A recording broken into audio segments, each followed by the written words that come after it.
Europe, or did you come to North America much? I mean, where did the work that you're doing take you? Well, I hardly find a place that it didn't take me to, Okay, okay. because it's basically, yeah, the US, Latin America, Asia, Africa, Europe, you name it. And it's been like a crusade to try and in the beginning it was like surreal, because you say this is what's going to happen, these are the stakes, and then gradually you see all the bricks fit in very rapidly, unfolding, most recently with the European Green Deal, hydrogen, and all that. I mean, we've done hydrogen in 2006. We launched, we got funding from NATO for that, with Morocco and Mauritania on mine processing. Back then, it was, I'm not going to say bordering science fiction, but it was still, way ahead. And my job was really to pave the way for what is now unfolding.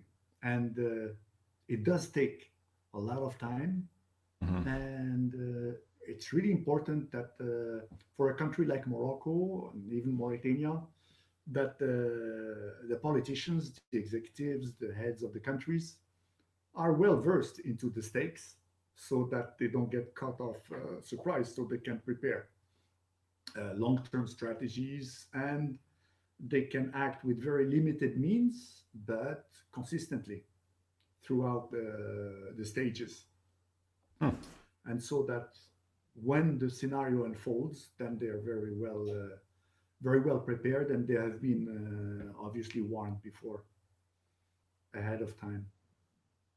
Well, just I mean, in the with the wind power part of it, you've been to North America and the United States, and I was surprised. I've driven cross country a couple times, and I was shocked to see how much wind power was in Texas. I knew they had a lot, but I sometimes you would drive for 50 miles, or I'm trying to get into my metric system, probably like 70 or 80 kilometers, and just all windmills. So Texas has The, got all in.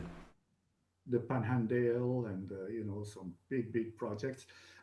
You know, we've launched the hydrogen during the Bush administration, Hmm. and in fact, when President Bush was Governor Bush, I mean, in 1 year back then, Texas rolled out 1,000 megawatts of wind, which in the early 2000s or late 1990s was like a tremendous capacity.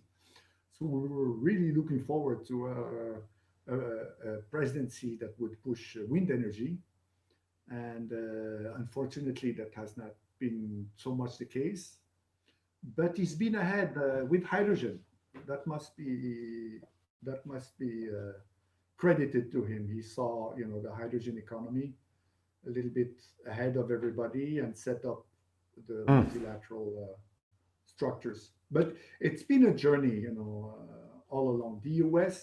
unfortunately got a little bit behind in those 4 years, but I'm sure that the upcoming administration will rebound, and it will be compounded also, obviously, by China, that is also accelerating very much its pledges. Well, they say January 20th, Biden will sign, get us right back into the Paris Climate Agreement, which will drive a lot of these things that you're talking about. Hey, listen, we are at the top of the hour. Let's go ahead and get started. And like I said, it'll be, we're going to kind of go radio silent for a little bit, but it'll be obvious when we start chatting. But I will see you on the other side.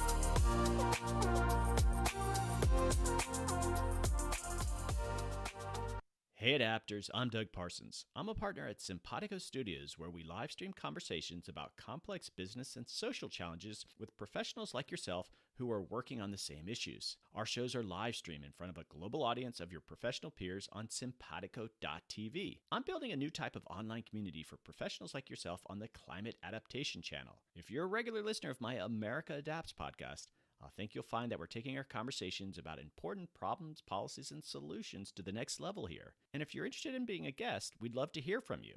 And now join us for this latest episode.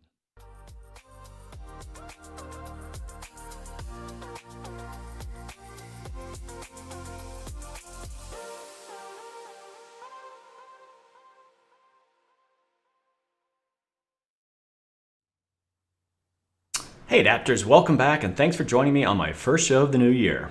Our guest today is Khalid Ben Hamou. Khalid works with Morocco's head of state on Atlantic trade winds. There he commissioned Morocco's first wind turbine and demonstrated their role in the genesis of 72% of the world's phosphate deposits.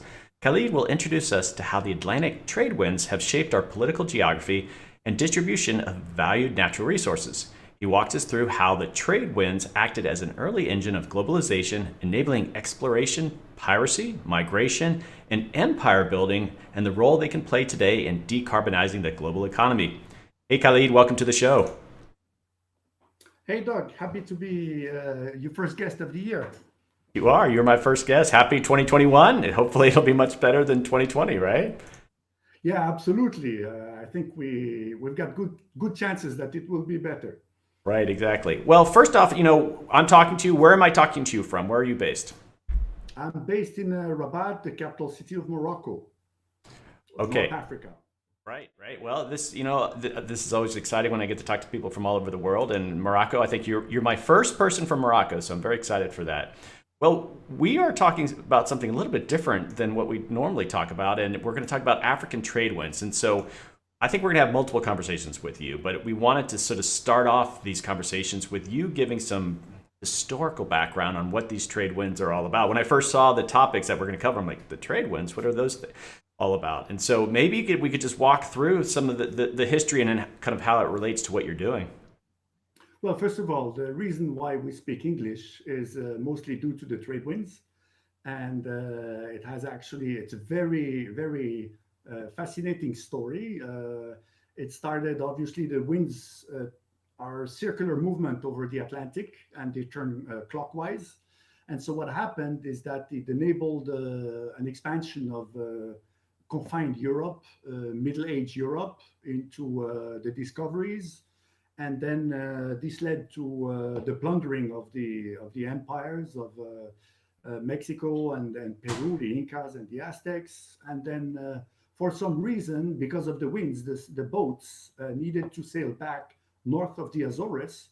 And this is where they would be intercepted by British privateers, pirates. And so you had actually a whole dimension of stealing the plunder and expanding a global movement, navy, etc., and colonization, changing completely the feudal structure of the Middle Ages, because obviously you provided wealth, and the origin of that wealth meant also that the feudal structure were no longer monopolizing the sources of the wealth, because the privateers were actually private businessmen that had to pay over 90% of their proceeds to the crown.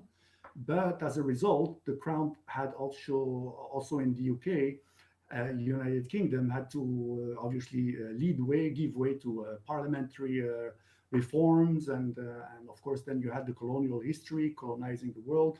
A little history also intertwined with the Portuguese king, young king, having lost a battle in Morocco, and having England then seized Portuguese territories in Asia. So this is pretty much how the trade winds contributed to the spread of that population. I'd say those migrations were actually voluntary migrations. And let's not forget that the trade winds was a success story for Europe, to some extent to North America.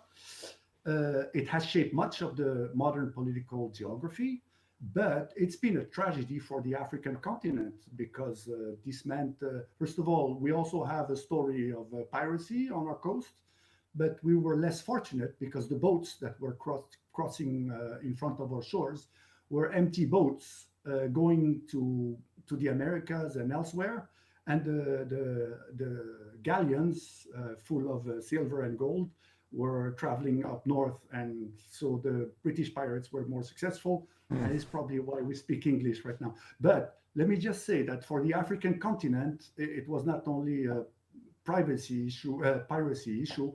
Obviously, we had the slave trade, and that has meant that it's paradoxical because of the plants and the crops that were brought in America from America back to Africa. It enabled also a demographic growth because the staple food would improve. But then you had a huge human tragedy, exploitation of the slave trade. And what is interesting today is that because of the trade winds, we may be able now to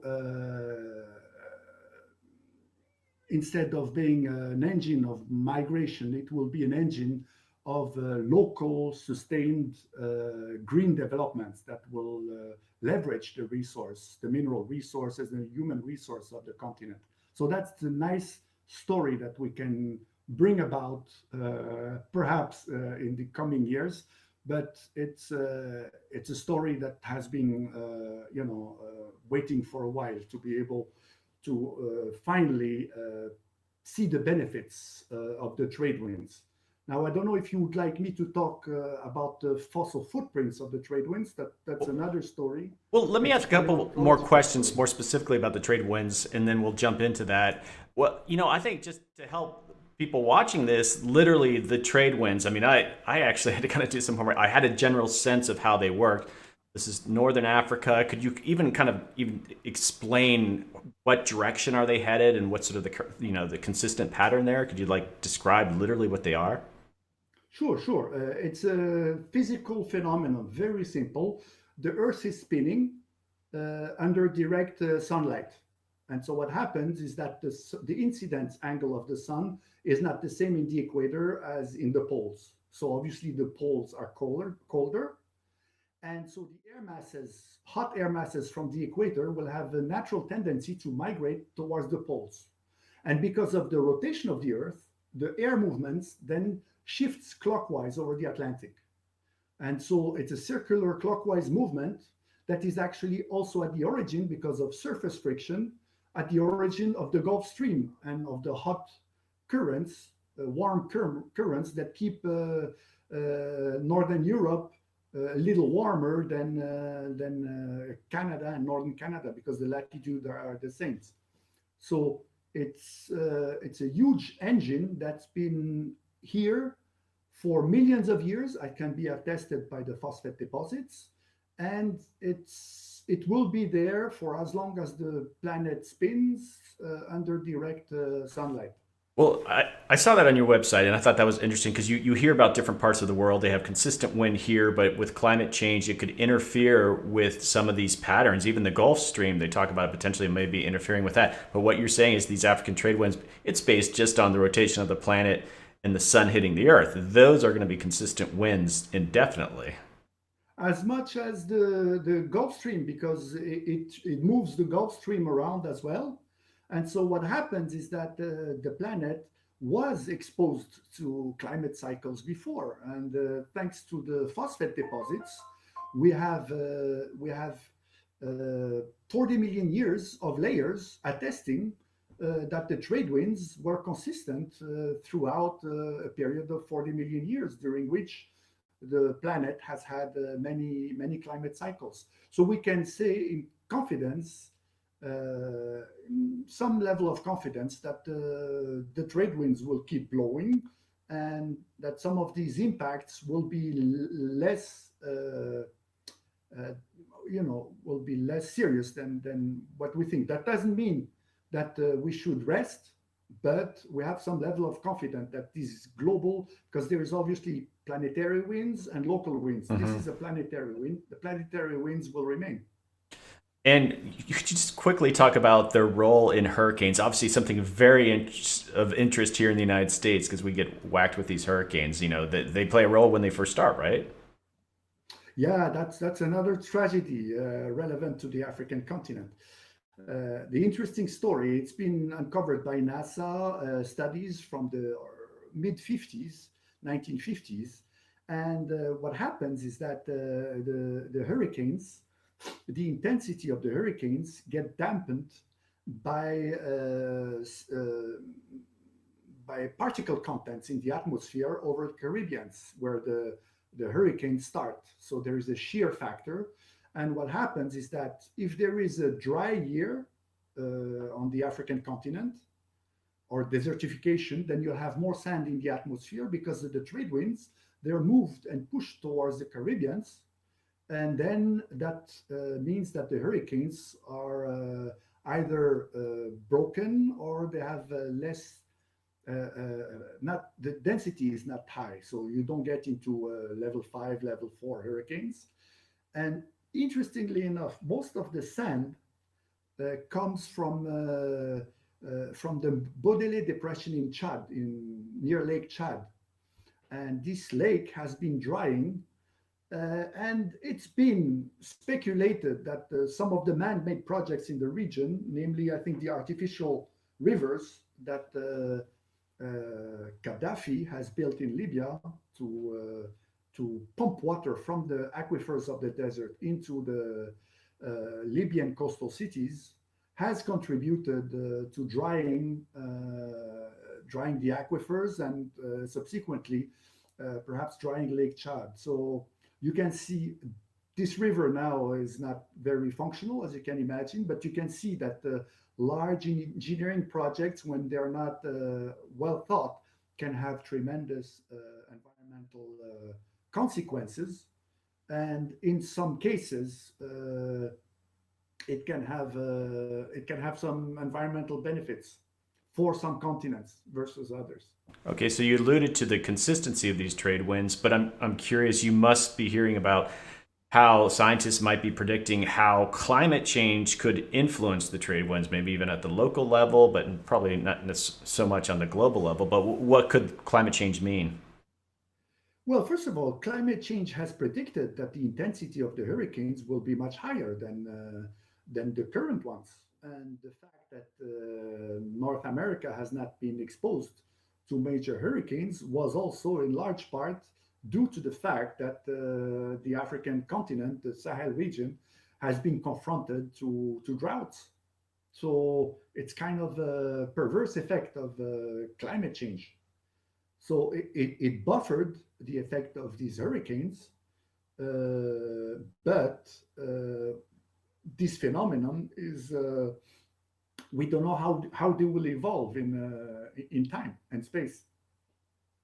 Okay, so you've been alluding to phosphates, and what do you mean exactly by that? I'm thinking about the sand in the Sahara, but you're saying the production over time. What exactly is their role there? What do you mean with the production of that? Okay, the phosphate is basically it's a sedimentary deposit of past biological activity. And what happened ever since the Atlantic was created, about we're talking about 100 million years, you had that body of water, and then because of the trade winds, what happened is that North Africa and Europe were separated by a shallow bassin that are now emerged. You have only a 14-kilometer strip. Before that strip was about 400 kilometers, 300 miles, and it was shallow sea. And what happened on that circular movement over the Atlantic is that the movement was circular, the currents as well, and so they carried lots of plankton, which got dispersed because then the Mediterranean did not exist, and you had an opening towards another sea. So you had a dispersion effect with a lots of plankton and particles and nutrients that would be concentrated in a very shallow sea. And so what happened, the interesting story is when the colonizer, Lyoté, French colonizer of Morocco, came to the phosphate plateaus of Morocco, he said, "Oh, why did all these animals decide to die in this place?" Well, the reason is because there was food. It was very rich water, that rich shallow waters, and the remains of this biological activity through bacterial degradation and other processes, then settled in sediments of phosphates that are now mined and that represent today about 72% of the world known sedimentary phosphate deposits, which is critical, obviously, for the production of fertilizer and world food security. Wow. Okay, let's jump in a bit into renewable energy and the whole notion of trade winds and the potential role in generating renewable energy in wind power from Northern Africa. That's an area that you're focusing on. What is the potential there? What are the opportunities associated with wind power there? Well, you have a wind capacity factor that exceeds 60%. To give you an idea, in Germany, you're talking about 2000, perhaps 20, 25% capacity factor. China, probably a little less. And there, you put the same machine in that environment, you generate about more than double the amount of electricity that you would generate elsewhere in the world.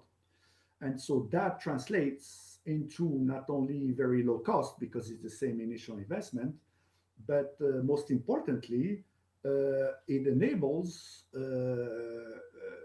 the you can then produce energy feedstocks. You can then generate an energy transition in the region based upon the region's industry, which is, we talked about the phosphate. Phosphate is used for fertilizer, but to produce fertilizer, Morocco needs to import a lot of ammonia. And ammonia is essentially hydrogen mixed with the nitrogen from the air. So Morocco imports lots of fossil hydrogen, fossil ammonia, 2 million tons per year, and it can now produce this ammonia thanks to low generated wind electricity. If you have low cost electricity, you can electrolyze water and produce hydrogen. You combine it with the nitrogen from the air, as I had mentioned before, and then you have green hydrogen. But that's a feedstock. Now, to give you an idea, there is about 50 million ton of hydrogen that is produced in the world today. And by 2050, this capacity will have to triple. And the amount of hydrogen that is right now produced through electrochemistry is only perhaps 1 or 2%. 98% is produced with fossil fuels. So you know that all that is going to shift into green technologies, into CO2 free processes. So you are really at the core of a transformation that will happen in the region. So people like to say that hydrogen is the new oil, and it will be implemented in the next 20 years. I mean, 2050 is a very short amount of time for all these processes to be implemented. Now, I talked about hydrogen and fertilizer. There is also a big, about 8% of the world's emission from industry are from, larger part is from industry, but the main core of it is the production of steel. Equally, you can use, instead of using blast furnaces and burning coke, etc., you can use clean hydrogen and you can produce CO2 free steel. With the current processes, you know that it costs about 20% more for the steel that is produced, but you get zero emission for something that represents about 8% of the world carbon emissions today. So all these industries will have to transition into clean processes, CO2 free, emission free processes. And there is significant amount of iron ore deposits in Mauritania and also in southwestern Algeria. So all these technologies will be using the trade winds, and it's essential for a country like Morocco and Mauritania to be able to put in place these industries, these clean industries, because then they will leverage the resources of the region, making sure that they are processed in a clean way, and that they can generate obviously the value locally. I mean, why should there are some big projects of their like in, for example, one of the biggest iron ore exporting region in the world is Australia, and there is a recent project, the Pilbara in the Pilbara iron ore, one of the largest iron ore exporting region, which looks it's a $36 billion project, which looks at putting something between 26 gigawatt, 16 gigawatt of wind and 10 gigawatts of solar to produce green ammonia for Asia, but they will obviously also use the green hydrogen for processing the iron ore locally into carbon-free steel. So typically, when you think of wind energy, you are thinking of like direct electricity, for you know just the generation of it, for homes or businesses and such. But what you're saying is like even the production of hydrogen is going to be a big part of it. Is that your main focus? I mean, I guess I haven't heard. I understand that you want that sort of loop. You want to be able to everything to be sort of clean. But is that what you think is this sort of short term approach of wind energy production is going to be into things like, you know, like harnessing hydrogen and such, or are you also looking at producing electricity for the European continent? Yeah, the thing is that we're so close to the European continent, and the size of our electricity market is so small that we cannot bring electricity from 1,000 miles away, 1,000 miles away, to the Moroccan load center using HVDC line, high voltage direct current line, because the size of the Moroccan power market is too small. So to use the line, we'll have to connect to Europe and then feed both markets. That's one way of looking at it. But then if you go, then obviously Europe has its own electricity, renewable electricity markets, etc., overcapacity. But now with the hydrogen, you know that European electricity demand will grow tremendously because they need to decarbonize their industry, amongst others. And so what happens is that, just to give you an idea of the scale, you can generate in this region about over 12,000 terawatt hour of electricity. Well, the entire electricity generation of Europe amounts to about 2,500 terawatt hours. Wow. So way above what is needed for Europe. But you look at what are the loads in the region on the Sahara coastline, you realize it's mine processing. It's the processing of the phosphate, just washing it and putting it in boats. But now you've got fertilizer plants that are being built in the region. And same with Mauritania, instead of exporting the ore, they will gradually, thanks to wind farms, larger wind farms, and a very weak grid. So you have a combination between big loads, weak grids, and these technologies that act like dump loads. You know, they can just absorb the cheap generated electricity. And we're talking about companies that are state companies. So it's an ideal way of scaling up wind and renewable electricity into a larger energy system. So when you say hydrogen is the new oil, I would say yes, but the processes are much more open because of the different applications that you can have and the different industry that you apply them to. And so what happens is that it's a transition that will be much more open than what we have seen, hopefully, with the fossil fuels. Okay, so we're at the end of our episode. This has been fascinating, and I think maybe we could talk more specifically, drilling down maybe into some local examples and such, maybe in a future episode. But just to wrap things up here, what's next for you? We're dealing with COVID and such, but like the next 6 months, what's on your plate? Well, I think Morocco is now establishing its hydrogen strategy, a national strategy. There are some pilot projects. We've initiated, in fact, hydrogen in 2006 with funding from NATO. That was, to give you an example, Desertec wasn't founded until 2009, and then different alternatives. Now, hydrogen is being talked about for the last 1 or 2 years, seriously. So basically, we've been a little bit upstream of all that. And now there are obviously strategies that are being laid forward. Our challenge is, of course, to make sure that our vision for laying out a high voltage direct current line can be implemented at some point in time. We have an agreement with utilities to be able to build that line, but obviously Europe and North Africa and Moroccan authorities will have then to sit on the table and look at what would be the best way to put all these bricks together for an energy system to be unfolded. Okay, well, and, it's and so it's very difficult, and it's been difficult from the beginning to know a time scale because there's lots of, as you can imagine, geopolitics involved in the issue. It's highly strategic, and you come up with an idea, and every actor, government position itself. And the idea for us is just to make sure that we've got some big alliances looking into it, supporting it, and provide the framework for those prospects to unfold. okay. Well, it sounds like you have a busy plate over the next few years, in fact. But thank you for coming on. This has been fascinating, and we're going to go into just chatting, and we maybe can chat about what a next episode might look like. But thanks, Khalid, for coming on. My pleasure. It was a pleasure to be with you on this first episode of the year.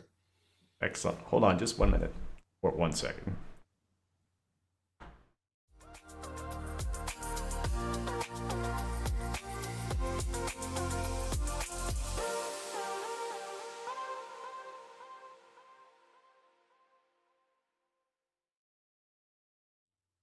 Hey, we're back. We close out the episode, so there's a nice ending to it. That was great. It flew by. Okay, yeah. I didn't see the time. I mean, you told me, well, I'm like, oh wow, it's Over, already. 24 minutes. You can actually say a lot in 24 minutes, but when you're speaking a lot of it, it goes by fast, right? You're just like, wait a second, it flew by. So no, but what I think, from the learning objectives that you sent us, I think we covered most of that ground, and maybe get more specific. What you talked about in a future episode around just some of the energy issues, and we just scratched the surface. I'm very interested in the whole hydrogen aspect of, like, you guys could be the sort of the Saudi Arabia of hydrogen production, and you start thinking, like, when are car companies going to shift to hydrogen fuel? If they do, what could that mean for, like, what you're doing there and all those kind of things? Hydrogen or electricity. To give you an idea of the scale of the hydrogen, right now there is about 300 megawatt of electrolyzer capacity operational. There is two 200 times that amount that is in the pipeline before 2030. Huh? And so it's by 2030 you will have 60 gigawatt in the pipeline right now. But you know that by 2030 you will be at 300 gigawatts, and by 2050 you'll be above 2,000 gigawatts. So, and the trade winds on the region, you can install onshore about 6,000 gigawatts. So it's just a third of the onshore capacity. And you know that you also have pretty much the same capacity offshore because the wind is blowing actually offshore. So the capacity is there to produce all this energy, but the rollout will be massive. We don't realize how massive that will be, particularly with the current administration that is going to be in place post-COVID in Europe, in the United States and China. Well, So I did, yeah, oh, sorry, I didn't address China because you can imagine when it comes to food security, that's a whole other issue. I mean, they have huge demands for phosphate fertilizer. They don't have lots of phosphate reserves, well, so I hear that they're will be. doing a lot of investment in the African continent too. It's just they're showing up, and I mean, it makes sense. They're being very wise. They have a lot of people to feed. So, Yeah, well, and just another area maybe worth chatting about in the future. When you gave that history early on, it reminded me just like the slave trade, piracy, all this rich history, a lot of it negative. But some of the things that you're doing, you think of future chapters associated with these African trade winds of, like, Africa, you know, getting power, becoming a power block because you've become this tremendous source of energy production. And the story still remains to be told, right? And it could be just a much more positive part of that story there. So that's actually kind of exciting. Yeah, I think that will be, it will be, you have to see. It's like when mankind discovers fire, first thing is war, and then you get all the nasty stories. And once you harness all these things, you gradually, once you've done all the bad things that were the obvious things to do, then you end up thinking more comprehensively, more inclusively, and see, how you can leverage as much as possible all those possibilities. Well, just in the chat room, Sarah's just sort of commenting on what the next episode that we'll focus on, and we certainly will follow up. I'm going to let you go. This has been a fantastic conversation. This episode will hopefully be ready. You know, you can share. We'll share on social media and such, but we'll have it in a way that you're able to share in whatever form that you want. So, and it looks really great when you see it in Simpatico. You're just seeing StreamYard right now, so it looks really good. And I do want to thank you for coming on Simpatico. It was a real treat to chat with you and just learn something I really had no clue about. I get to talk with all sorts of amazing people, and this was absolutely, truly a new area. So thanks for coming on. Thank you, Doug. It was a real pleasure to get to know you, and I look forward to the next episodes where we can obviously expand on those prospects that loom ahead. Positive prospects, hopefully. Right. Well, maybe we'll have things to chat about with Biden administration and what that might mean for worldwide energy production and all the very big implications. So, go on. We had Joe Biden. We didn't have Barack Obama come to Morocco, but he attended on his birthday. Joe Biden. He attended the World Entrepreneurship Summit that was held in Marrakesh in 2014. So he knows for sure Morocco. Awesome. And he came here really to try to support entrepreneurship on the continent. So I hope that with what he has been tasked before to do, that he will build upon it and further boost those prospects, those positive prospects. Oh, that's great to hear. Okay, you can just sign out at StreamYard, but thanks again. I hope you have a great day. My pleasure. A great evening. I hope you have a great afternoon and that you enjoy the results of the Georgia elections. But yes, knock on wood. I appreciate it. Yeah. All right. Sure. Take care. All right. Take care. Hey, folks, I am going to just be on here for just a sec. We have Ann Weber from Natural Resources Defense Council coming up, and we're going to talk about flooding and some of the policy work that they're doing there. So stick around for that. Always a treat to talk to people from NRDC. I will see you soon.